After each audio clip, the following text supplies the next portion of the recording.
markii ay Iiraan weerartay dabeeqadii bishii Juun sanadkan 2025 saldhigyada uu Mareykanku ku leeyahay Qatar waxay ahayd dhacdo kadisa markaa hawada magaalada Dooxa lagu arkay gantaalada Iiraan balse si dhaqso ah weerarka inuusan qasaare geysan ayaa la sheegay markiiba waxaa la bilaabay in weerarka Iiraan laga dhigo inuu ahaa masriixiyad ay Iiraan ku ilaashanaysay wajigeeda si aan la isku weydiin sababta aysan Iiraan uga jawaabin weerarkii Mareykanka xilli dambe habeen uu si toos ah ugu qaaday xarumaha nukleerka waxaa jira dad kale oo weerarka ku sheegay inuu ahaa mid jid loogu bixinayay dagaalkii socday 12 maalmood ee u dhaxeeyay Iiraan iyo Mareykanka iyo Israa'iil wada socda si loo helo fursad lagu joojiyo balse inta oo dhan waa inay hadda maskaxdaada ka baxdaa sababtoo ah waxa soo baxay xog ka timid dayax gacmeedka oo muujisay inay Iiraan si dhab ah u weerartay saldhigga oo gantaaladii laga soo tuuray gudaha Iiraan ay ku dhaceen saldhigga Mareykanka ee Qatar oo ah wadnaha military ee Mareykanka ee bariga dhexe iyo qaybo kamid ah Afrika goob haddii Mareykanku ilaalin noqon lahayd halka ugu mudan laakiin waxa dhacay wax inta ka baxsan gantaalada Iiraan ayaa awood u yeeshay nidaamyada difaaca ee saldhiggaas inay dhaafaan oo ay ku dhacaan goob xasaasi ah oo saldhigga ka tirsan si ka duwan hadaladii hore weerarka wuxuu sitay fariin cad waa in haddii Mareykanka iyo Israa'iil ay ku sii jiraan dagaalka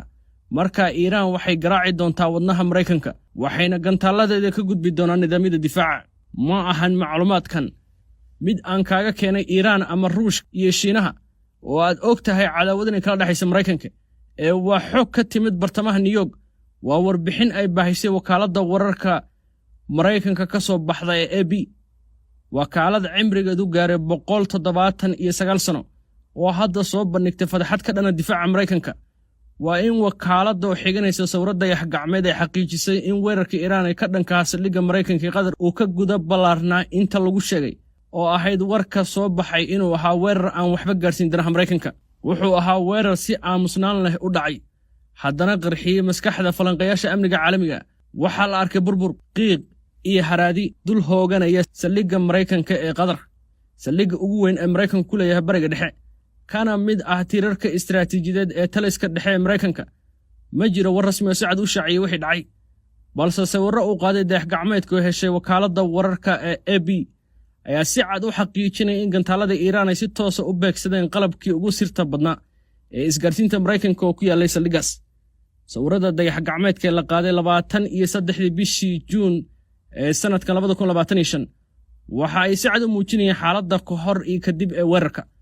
waxaa 23 Juun laga arkayay xarunta isgaarsiineed ee saldhigga oo waxa burbura uusan ka muuqanayn halka 25 Juun si cad loo arkayo iyadoo gabi ahaanba la burburiyay goobtii isgaarsiinta ee saldhiggaas dhismayaal kale oo ku hareeraysnaana ay si daran u burbureen waxaa si gaar ah loo beegsaday dhismo ku dhex yaallay xarunta saldhiggan oo ay ku rakibnaayeen qalab amni oo qiimo badan oo la yiraahdo Mediterranean Enterprise Terminal MIT kaah oo qiimihiisu gaarayay $15 milyan qalabkan ayaa ahaa wadnaha isgaarsiinta sirta ee ciidanka cirka Mareykanka wuxuu si toos ah ugu xiriirinayay saldhiggan Pentagonka ama waaxda difaaca Mareykanka iyo cutubyada Mareykanka ku kala sugan Ciraaq Syria xeebaha Yemen badda Cas koonfurta iyo bartamaha Aasiya iyo dhammaan goobaha kale ee taliska dhexe ee Mareykanku ka howlgalo qalabkan mid wuxuu ka kooban yahay nidaamyo casri ah suuragelinaya isgaarsiin cod muuqaal iyo xog wuxuu adeegsadaa nidaam tiknoolajiyadeed oo ka hortaga carqaladaynta isgaarsiinta anti-jamming taasoo lagu dhowro sirta isgaarsiinta ciidamada hawada iyo kuwa dhulka Mareykanka si kooban haddii loo dhigo qalabkan wuxuu ahaa maskaxda isku xirta howlgallada dhulka iyo hawada ee ciidanka Mareykanka ee ku sugan bariga dhexe haddaba in qalab sida xasaasiga u ah lagu burburiyo saldhigga ugu muhiimsanaa ee Mareykanku ku lahaa bariga dhexe gaar ahaan dalka Qatar oo ku yaallay meel aan ka fogeyn magaalada caasimadda ah ee Dooxa dhul uu Mareykanku leeyahay oo awood buuxda oo difaac ku diyaariyay balse saldhigga wuxuu wajahay weerar fariin si aad u qoto dheer sitay oo Iiraan ay u dirtay Mareykanku meel buu ka daciifsan yahay halkaas ayaan beegsan doonaa weerarkan ma ahayn mid indhala'ana balse wuxuu u muuqday qorshe si xeel dheer loo maleegay bartilmaameed sharaf lana la doortay waxaa la yaab leh in saldhigga Mareykanku ku lahaa Qatar oo ka mid ah goobaha ugu muhiimsan ee la ilaaliyo wuxuuna saldhiggan ahaa goob uu Maraykanku ku rakibay nidaamyada difaaca oo ka mid yihiin gantaalada Patriot, nidaamyo raadaar oo casri ah, iyo difaacyo kale oo la tuhunsan yahay inay ku jiraan nidaamyada hawada sare. Su'aasha meesha taal ayaa ah, sidee gantaalada Iiraan uga tallaabeen nidaamyada difaaca oo dhan, uguna dhaceen bartilmaameed istaraatiiji ah, kadibna aan la dareemin xataa duqayntooda ilaa sawirro fadeexad oo dayax-gacmeedka la arkay.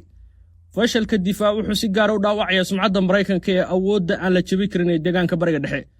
waa markii labaad oo muddo kooban Iiraan si toos u garaacayso xarumaha Maraykanka. Sanadkii 2020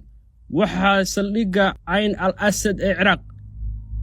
gantaallo si toos ugu weeraray Iiraan, markaasoo askar Maraykan ay ku dhaawacmeen, burburna ay dhaliyeen gantaalada. Weerarka hadda ka dhacay saldhigga Maraykanka ee ugu muhiimsan ee Bariga Dhexe ee ku yaallay meel aan ka fogeyn magaalada Dooxa ee xarunta Qatar wuxuu leeyahay astaamo ka duwan weeraradii hore. waxaan garaaci karnaa maskaxda isgaarsiinta, waana fariin cad oo Iiraan ka timid. waxaa sidoo kale isweydiin mudan sababta Iiraan u xulatay wakhtigan. waxaa suuragal ah in weerarkan uu qayb ka yahay dagaal qarsoon oo sii fidaya oo u dhexeeya Iiraan iyo Maraykanka, gaar ahaan kadib markii Israa'iil ay si joogta u qaaday weeraro gudaha Iiraan iyadoo oo taageero toos ah ka helaysa Maraykanka. waxaa sidoo kale rumaysan yahay in Iiraan uga jawaabaysay weerarkan weeraro dhinaca sirdoonka oo lagu beegsaday saynisyahanadeeda iyo saraakiisheeda sare ee militariga, taas oo arkaysay hanjabaad burburka nidaamka isgaarsiineed ee gaaray saldhigga ugu muhiimsanaa ciidanka Maraykanka ay ku lahaayeen Bariga Dhexe. sidoo kale wuxuu tilmaamayaa halis weyn oo ku saabsan badbaadada isgaarsiinta taliska dhexe ee Maraykanka ee Centralcom. haddii xaruntii ugu muhiimsanayd la burburin karo iyadoo si toos ah loogu xisaabtamin, maxaa laga filan karaa saldhigyada yaryar ee ku fidsan gobolka? waxaa laga cabsi qabaa in Iiraan ay leedahay sirdoon gudaha ama ay adeegsatay nidaamyo kale oo xog ururina oo u sahlay in la helo meelaha ugu nugul ee saldhigyada Maraykanka. ma aha oo kaliya weerar ciidan, balse wuxuu ahaa dagaal maskaxeed, dagaal muujinaya in dagaalada casriga aan lagu guulaysan karin oo kaliya hub xoog leh, balse ay guusha ku jirto xogta saxda, beegsi saxa iyo istaraatiijiyad geesinimo. qof walba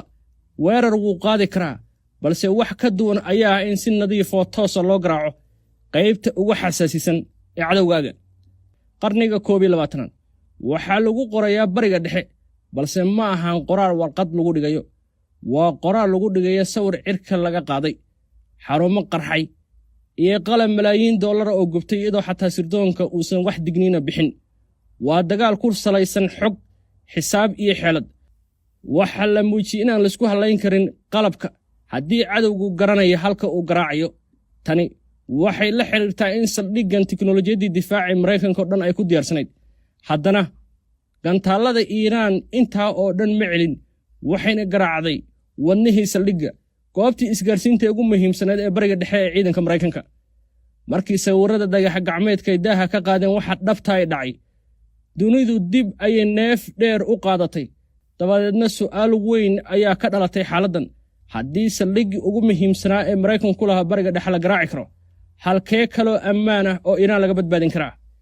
weerarku wuxuu noqday calaamad muujinaya bilowga wejiga cusub ee dagaal istaraatiiji ah. Iiraan oo garaacday qalbigii sirta ee Maraykanka, si aamusnaanna u qarxisay.